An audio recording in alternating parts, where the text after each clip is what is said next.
ఇదే socio economic సర్వేకి సంబంధించి చంద్రబాబు నాయుడు గారు తన బడ్జెట్తో పాటు ప్రవేశపెట్టిన సోషియో ఎకనామిక్ సర్వే డాక్యుమెంట్ కూడా ఒకసారి బయటికి తీద్దాం.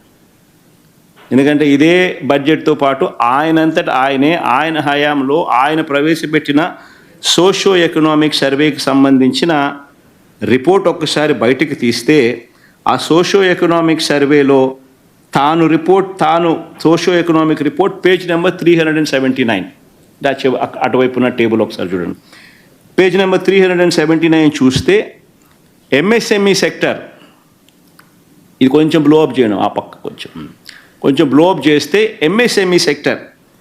ఎంఎస్ఎంఈ సెక్టార్లోనే చంద్రబాబు నాయుడు గారి హయాంలో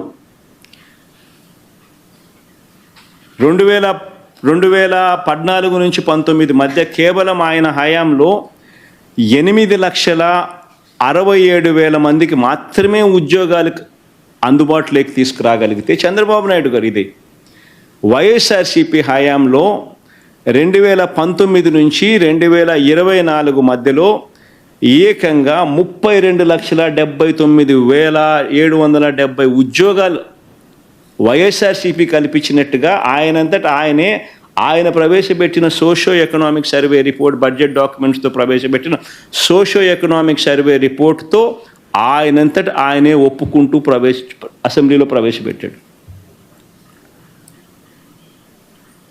చంద్రబాబు నాయుడే ఆయన 5 సంవత్సరాలకు సంబంధించిన ఆయన డేటా, వైఎస్ఆర్సీపీ ప్రభుత్వ హయాంలకు సంబంధించిన 2019 నుంచి 24 సంబంధించిన data, socio economic survey page number 379లో ఆయనే సోషియో ఎకనామిక్ సర్వే ద్వారా చూపించిన డేటా, ఆయన 5 సంవత్సరాలలో ఎంఎస్ఎంఈల ద్వారా క్రియేట్ అయిన ఉద్యోగాలు ఎన్ని అని చూస్తే 8,67,000 ఉద్యోగాలు మాత్రమే ఆయన క్రియేట్ చేయగలిగితే వైఎస్ఆర్సీపీ ప్రభుత్వ హయాంలో 32,79,770 ఉద్యోగాలు క్రియేట్ అయినాయని చెప్పి ఒప్పుకుంటూ ఆయనే చూపించిన డేటా.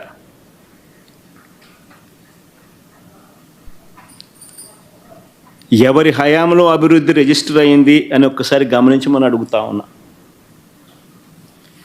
ఇక లార్జ్ అండ్ మెగా యూనిట్స్ కేటగిరీలో కూడా మా 5 సంవత్సరాల హయాంలో 102,000 ఉద్యోగాలు మేం కల్పించినాం.